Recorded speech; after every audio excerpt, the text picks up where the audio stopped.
Feminism, the F word. Wales. I think a lot of the things that feminism is proposing are a big challenge to the status quo, and so there's always going to be a big backlash to that. And unfortunately, I think it's been quite a successful backlash because while I do know a lot of young women that are involved in feminism, and I do think there's been a bit of a resurgence recently, the last couple of years maybe, of feminist activism amongst young women, there's obviously a lot of women who would never even think about, applying like the F words themselves, and it's that, it's been quite successfully, feminism has been quite successfully kind of portrayed as being, you're ugly and you're fat and you're hairy and you're this and you're that, and it's kind of quite personal attacks, isn't it, on women themselves. But I agree that there's obviously a lot of people that find that label quite frightening. Feminism is it's all about equal rights, really, equal rights for women. I felt at the time that society was very male dominated, and still is to an extent, to a large extent. So it was more around showing that we had a voice, shouting about what we could do, what we wanted from society, as over half the population. I was quite angry with society and the way women were treated, so that was why I particularly say pornography, issues around abuse or objectification of women, I got quite angry about. I became aware of feminist theory and sort of the way it explained why and how sort of women were discriminated against without making it an individual fault of the individual woman. It was the system, and that sort of made sense to me. And feminism was the only theory that looked into those areas of one's life, women's lives. Feminism, a collection of movements aimed at establishing equal political, economic and social rights for women. I think I've been on a bit of a journey with the word feminism over the last couple of months.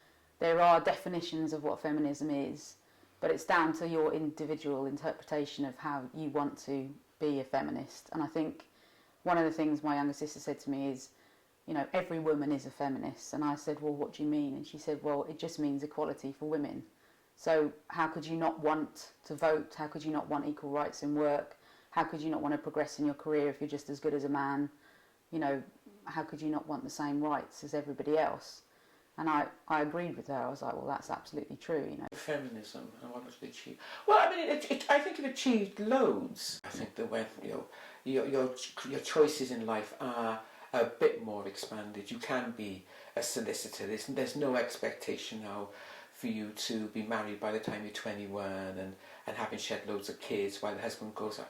There is an expectation now for women to have careers. Now, whether that's because of the financial situation, but I think women now are a bit. I mean, there may be some women who don't aspire to having careers and just want to have kids. But I think generally, women now have got a bit more. It's a bit more aspirational. But I wouldn't have said I was a feminist if I felt particularly grieved by something or moved by something. That I would do my bit. But no, I never went around saying yes, I'm a feminist, and no, it was never me. The feminist movement divided into three waves. The first wave, suffragettes, who campaigned for and got the vote for women in the 1920s. Everyone should make their voice heard, even if you spoil your ballot paper. I mean, twice, I think, during the elections with Margaret Thatcher, I just put in a spoilt ballot paper because it still counted. I mean, politics affect everything that happens in our lives. Sure. So everybody's interested in it, whether they know it or not. But I try and learn as much about the different parties as I can and make an informed decision. I understand if people don't want to vote because they don't want to vote for anybody, but I don't think that's the best way forward, personally. But I do think it is a sad state of affairs that people won't vote, because I think you can't moan about something being a certain way and then not do anything about it. Yes, I do vote. But I have always voted since I was given the vote, or 18 as such, or whatever it was. But I do wonder now, as I've got older, what real difference your vote makes. I think in this part of the world, certainly in Wales, the Labour Party is very prevalent here, and that I remember working in the valleys and for periods, and I loved, and that was in an RCT, and they said, I remember them saying to me, the trouble is here is that you could put a red rosette on a donkey and it'd still be voted in. And you think, well, where's the political process there where no matter what, you know, one party is always going to get in. And your vote is it might be a protest vote if I didn't particularly like Labour. There's been times when I haven't voted Labour, and I would see myself as being working class, but I don't necessarily see myself as being a Labour voter either. So yeah, I do vote, but I am apathetic to politics, and I don't think I'm not the only one. I think it's people not seeing their views reflected, not seeing themselves reflected. I mean, if you look at the UK cabinet, you know, there's more millionaires called David in the UK cabinet than there are women. I mean, as a woman, why would you vote? Like, I can completely see why people wouldn't. I mean, definitely, but I don't know. I think that maybe political activism and interest in politics can take a really different form, though, because, like, for example, again, not an explicitly feminist issue, but looking at the Occupy movement recently, the international, you know, movement, and that's obviously something that touches a lot of people's hearts, and people feel very strongly about. But it's kind of saying about the whole system there's a fault there, and there's not maybe voting isn't seen as a way that's particularly going to change anything. You know, put in a tick in a box, and then people break their election promises, and people essentially do what they want when they get into government anyway. So I think people are just disillusioned with the idea that is, you know, somehow expressing your entire democratic right by putting a cross in the box between what a lot of people see as the puppet on the left and the puppet on the right, basically. So I can see why. I kind of feel that disillusionment too. I would always vote because, you know, I think God, women died for my right to vote. I'm not going to not go down and vote, but there is a lot of disillusionment with it, and I think it's quite easy to see why, really. The second wave campaigned for legal and social equality for women. Starting in the 60s, it was fueled by the anti-war and civil rights movements of the time.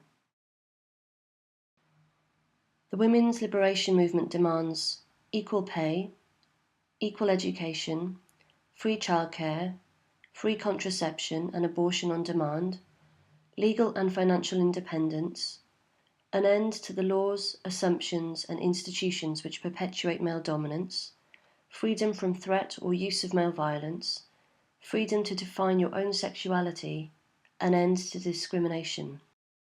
I remember there was a photograph in Spare Rib around early 1983. We were doing some activity outside a sex shop which was selling what we heard that they were selling hardcore videos, maybe snuff movies, and so we wanted to get up a petition. So a group of us from the women's group and various women's groups joined together and organised a demonstration, and we collected quite a lot of signatures, and had a lot of support on the day, so it was quite exciting, really. Snuff movies are where reportedly they kill the women that they're filming doing pornography films. It's often been denied, but I'm sure there's evidence that it actually happened.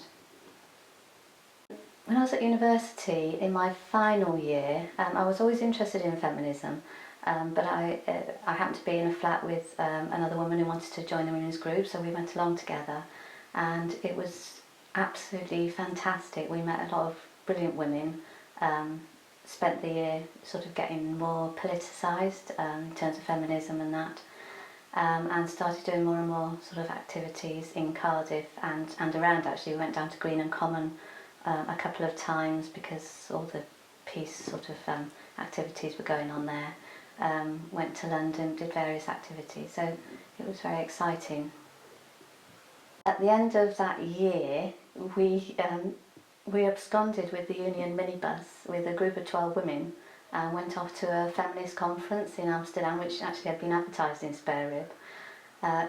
It was great. There was a load of women packed into a van. We got stopped on the way by the police. They obviously thought it was very suspicious, all these very short-haired, not that we were all short, that's a bit of a stereotype, but suspicious looking women going off in a minibus together. And then we got to Amsterdam and booked into the hostel, which was great. It was all quite fun. Went along to the conference and we found that it was actually an S&M conference, sadomasochist, so it was like, oh my god. So we went to a couple of things and was just completely like, this isn't this isn't our scene at all, and spent the next 2 days in Amsterdam just exploring and spending time in each other's company, which is great. Consciousness raising. Feminists argued that as women were isolated from each other, issues often viewed as personal problems were rather a result of oppression. When we got to know each other at university, we started doing sort of self-awareness raising things together. So there'd be a few of us get together and we'd, what's that book? In Our Own Hands, and we'd do little exercises out of In Our Own Hands together, and it was great. And I think we found it very, sort of exploring sort of more in terms of ourselves, what we wanted out of life, and it was great to do it with a group of friends. Feminists in Wales were very involved in the peace movement. Some women argued that it was a side issue to the larger issue of gender inequality. Green and Comment was really exciting when we first went there. I only went on a couple of occasions when there were actually big demonstrations going on, so there were a lot of women there, and it really did feel thrilling. One time we sort of joined up around the fence, made a big chain around the fence. I don't think I could have lived there. I don't know how it must have been really hard for women who actually stayed there, but it was great to go along and support them. It was revealing in terms of seeing the police in action, because I've always I've been brought up to respect the police, obviously, and I do to a large extent, but seeing them sort of physically concentrating, on trying to stop activity like that, which I see as quite, important and relatively harmless in terms of society.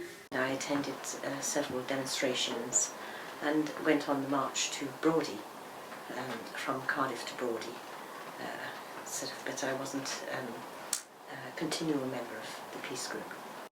United Nations Report 1980. Women constitute half the world's population, perform 2/3 of the work, receive 1/10 of the income, and own less than 1/100th of the world's property. Yeah, the Women's Centre was unfunded. We did receive a small amount of money for equipment. We regularly ran courses for women every year, which were again aimed at non-academic, ordinary women who lived in the area. So we felt that so we ran the courses, and we did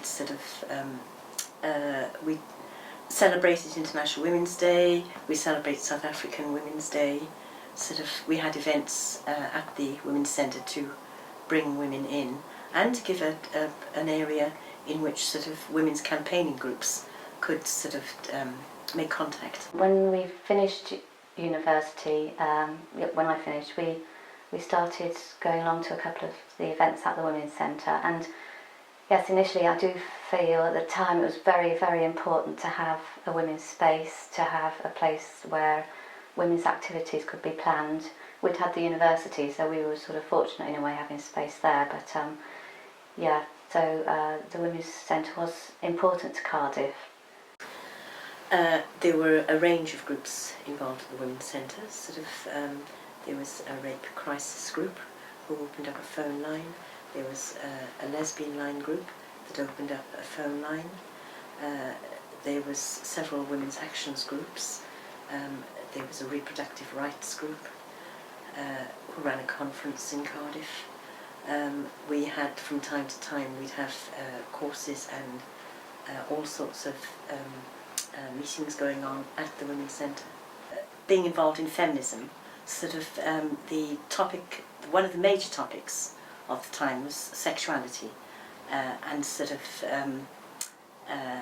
a lot of women came out as lesbians during that period, including myself, and it was almost like the measles in Cardiff and elsewhere. Lots of women were coming out all over the place. First time we questioned our sexuality, had the opportunity to do so, and sort of the coming out process for me within the feminist movement was more important than I realised. It closed in the 90s, and in the 90s, sort of, whereas before we were able to always attract volunteers, in the 90s there was a change in government policy, and sort of basically unemployed people who came to volunteer were expected to gain some kind of certificate regarding their skills. We could give them, without any problem, a reference, but sort of we had no formal skills workshops running, and we felt that being unfunded could be very much to our advantage, because it meant that we could go out with banners. To her supporters, Mrs. Thatcher was a revolutionary figure who transformed Britain's stagnant economy, tamed the unions, and re-established the country as a world power. But in Wales, it was marked by social unrest, industrial strife, and high unemployment. Well, there was a backlash against feminism that happened during the Thatcher era. It's sort of, as soon as she came in, first thing she hit was the miners, and then sort of she hit the GLC in London, and sort of the GLC in London supported quite a lot of feminist activities. A legacy? Well, there is no such thing as society. You're right. I mean, I think since she came and has now gone, I think there is no society. I mean, I can remember. I'm old enough to remember before Maggie and after Maggie, and I do remember a sense of society when I was growing up. People did look out for each other. It was very much, the family's tradition. There very much was family involvement, and it wasn't seemed to be fractured.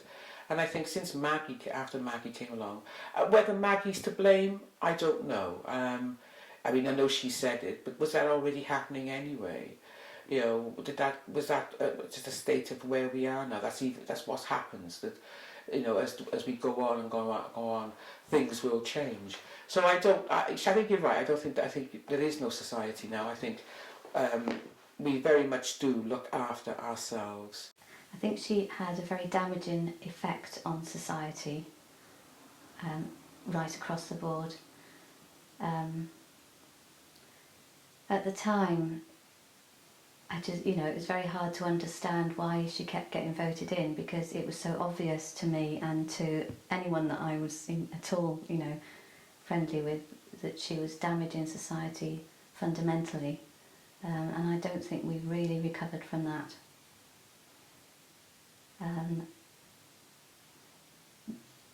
The fact that she used North Sea oil, etc., to be able to bolster up the sort of cuts and the damage she did to industry, it's just been a terrible legacy as far as I'm concerned. The Thatcher regime sort of depoliticised a generation of young people, attempted to do so. Post-feminism, the term used in the 1980s to describe a backlash against second-wave feminism. It had been criticised for being a largely white, middle-class movement.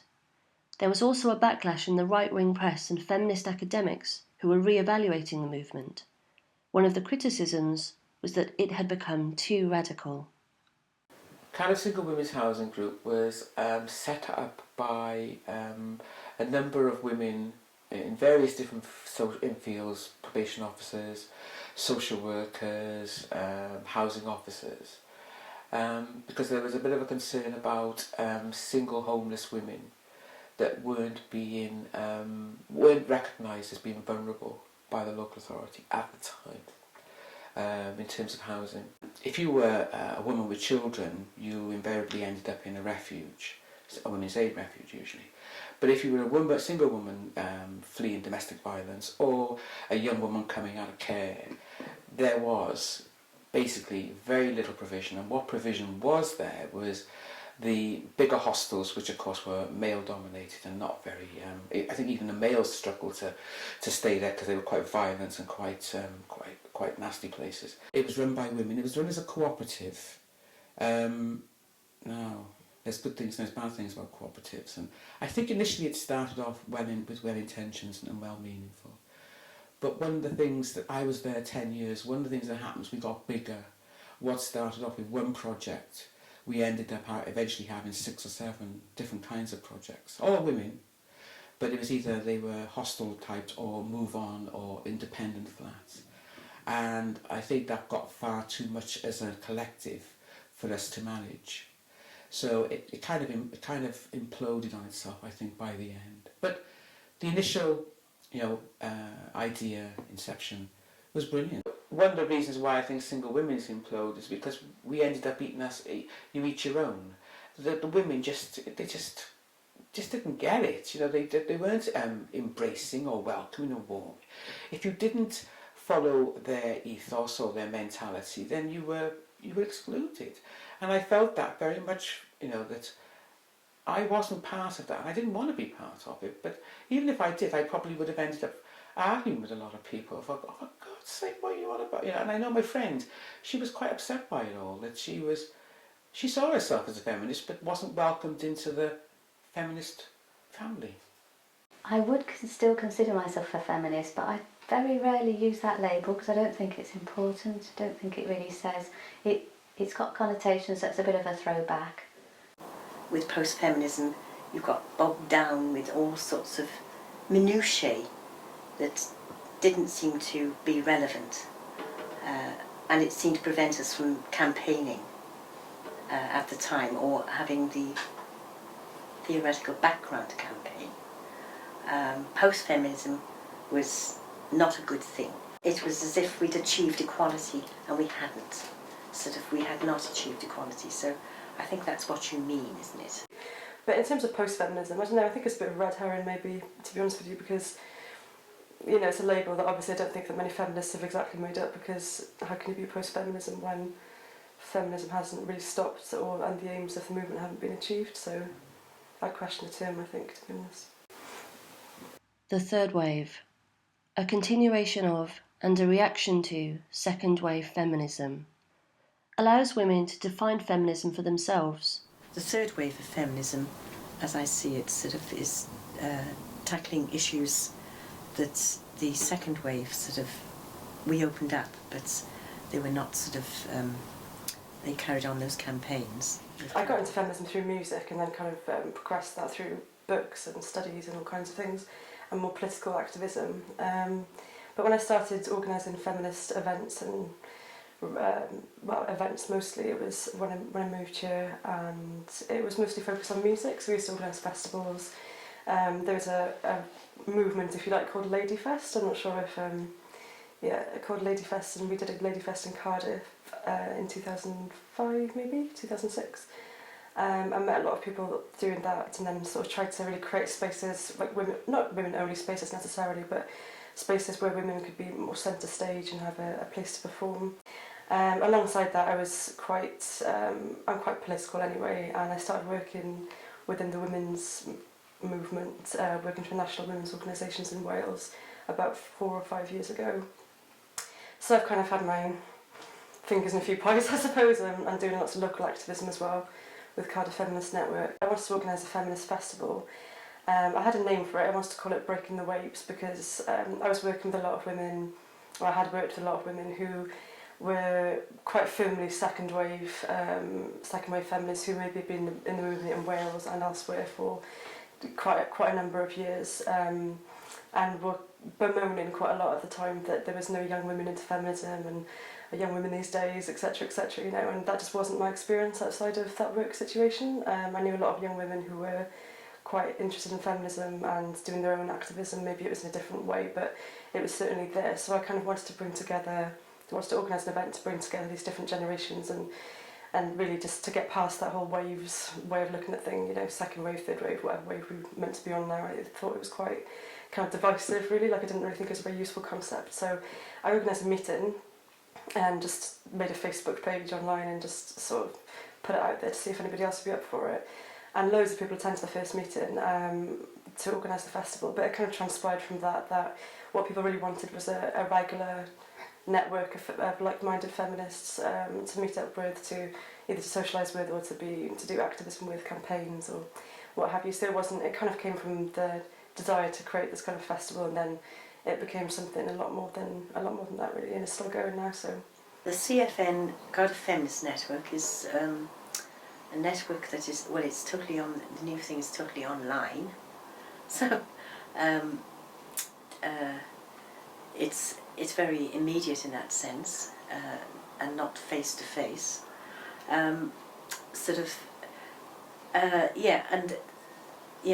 It tends to be younger women in majority, and they have been concerned about issues about lap dancing, and they have been very concerned about images of women.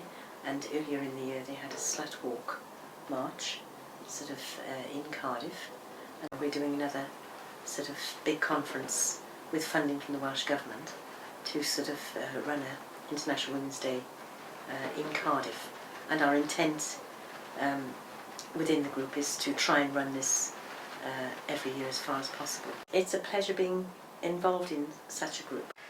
The issues of women today are around still, fighting for equal pay, equal rights. I mean, the latest cuts by the Tories, they didn't even do a review as to how it was going to impact women before they brought the cuts in, and it's having a devastating effect on the amount of money that women have got, single parents, single women, the elderly. So I think there's still a long way to go in terms of, making the voice heard. Women should have the equal rights in today's society. I think we've got a long way to go to get equality in work. I think being a lesbian and a woman in the workplace is quite difficult. Because I'm an engineer, I face that sort of inequality nearly every day. I've been working at Welsh Women's Aid for about 2.5 years. My job title is Policy and Campaigns Officer. So analysing government policy for the effects that it has on women and children affected by domestic abuse, campaigning, working in coalition with a lot of different women's organisations and human rights organisations to really campaign for improvements in government policy. For me, violence against women is really a cause and a consequence of gender inequality, and I think it's the most life-threatening form of gender inequality in this country and worldwide really today. So I think that's something I've always felt really passionately about. There have been a lot of improvements. I think it would be naive or maybe even a bit insulting to feminists who are doing the work then to say that there hasn't been, nothing's changed. I mean, loads of things have changed, and improved. I think there are specific issues around for women now that women feel are an issue for them. For example, I think the internet has brought a lot of opportunities and a lot of amazing things, and it's a lot of opportunities for feminist activism as well. But I think it's also brought a huge amount of people call it pornification of society or what have you. But I think you're getting these surveys saying, for example, that young and teenage boys, the vast majority of their sex education is coming from porn, and you can literally get porn wherever you are, on your phone or on the internet or what have you. So Nomad is a website which basically facilitates members creating events anywhere in the UK, creating networks of things that they're interested in. For example, we've got a wild swimming network, a surfing network, and it's a way for members to meet other LGBT people who are interested in similar things, who want to go on events and meet other people who are into those things, for art exhibitions,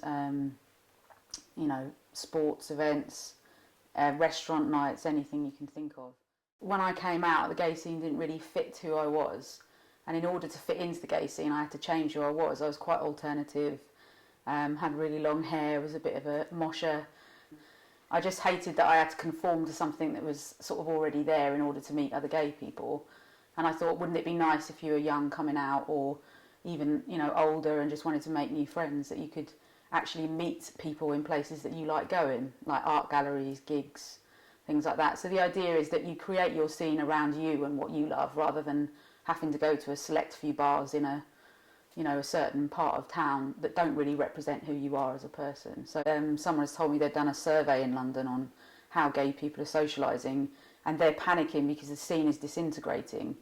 But actually that's quite a positive thing, because it means, and I know that people are starting to spread out how they socialise, and there's gay people integrating, you know, into the wider community, which is where we should be. We shouldn't be self-segregating. It's really important that we make people in rural areas aware of it, because I think it must be very hard to be a young teenager coming out in the middle of nowhere. And the idea is that they could put events on in sort of local pubs and things like that. So just trying to spread it out a bit more, get more and more people to use it. So Civil Partnership Act 2004 gives same-sex couples the right to have a civil partnership similar to marriage. I didn't really think about the term civil partnership. Before they came about, I always believed that if I did find my one, I would have some sort of ceremony that was just, you know, for my friends and family to come and celebrate with us that we were, you know, committed to each other. So I've always had that in my mind, not necessarily a blessing, because that sounds a bit religious, but just an event, a ceremony, something just to sort of, for us to say what we want to say and to be around our friends and family. So to me, it's more about that. But obviously, it is extremely important that we have the same rights as heterosexual couples, and also that they have the same rights as us. But it's mainly to do with love for me, I'm afraid. Not legalities, but, you know, maybe later on I'll be happy that I've got those. Dawn and I were partners in a lesbian relationship for over 20 years, and sort of we never thought to formalise our relationship, as it seemed not something that we particularly wanted to campaign for as such. It seemed just to be mimicking and reflecting sort of heterosexual society. So that sort of it wasn't something that we campaigned for within the lesbian feminist movement. Dawn left South Africa during the apartheid regime, when Steve Biko was murdered by the security forces, and this was at a time when black African people were being killed, such as Sharpeville, by the security forces in South Africa. She was associating with people from other races, and for that sort of the police were quite heavy and they were threatening. Also sort of she felt after Biko it was sort of very difficult to remain in such a system, and especially she worked in the health system, and she was witness to sort of the terrible things that were happening to black African people in terms of health care. So there was very little provision at the time. So that, yeah, she left South Africa because of the repressive regime. She went from South Africa to Israel, and Israel over to London, and there was a job advertised at the Cardiff Royal Infirmary, and she came down there and took the job up in the emergency department, and she was witness to a lot of the prejudice that was displayed towards battered women and abused. So that sort of she made contact with Women's Aid at that point, because she was quite shocked at the attitude of some of the police and male doctors at the time. Dawn unfortunately was very ill with an undiagnosed cancer, and it was suggested by a couple of friends that we should go for a civil partnership. At that point, civil partnerships were just coming in. I believe it was December the 5th. We had actually had a civil partnership was conducted just after midnight on the day the actual law came in, and the registrar from Penarth came along and sort of conducted the ceremony. Sort of at the time, the ceremony took place in a hospice, so that that was obviously quite distressing. But yeah, we were the first.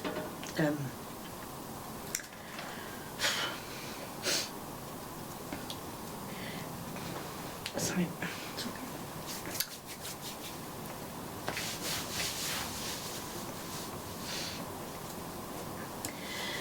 Yeah, Dawn and I were the first couple to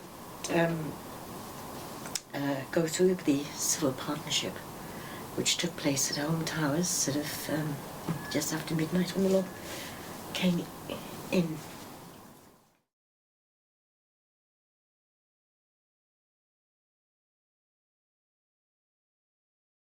It's very important to archive the womenist movement. I was an archivist in archives, old records, etc. are the only truth.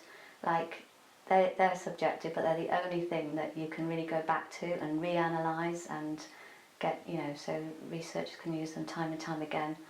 So it's really important to actually document and keep a record of what is happening. There's the example in Bosnia where the Serbs, when they went in, they not only wanted to kill and obliterate people, but they actually wanted to obliterate any record of them. So they targeted specifically museums, archives, cultural institutions, anything that would have a record of the fact that those people actually lived in that area. So it just goes to show that, you know, records and archives are really important. And without that, you can get written out of history.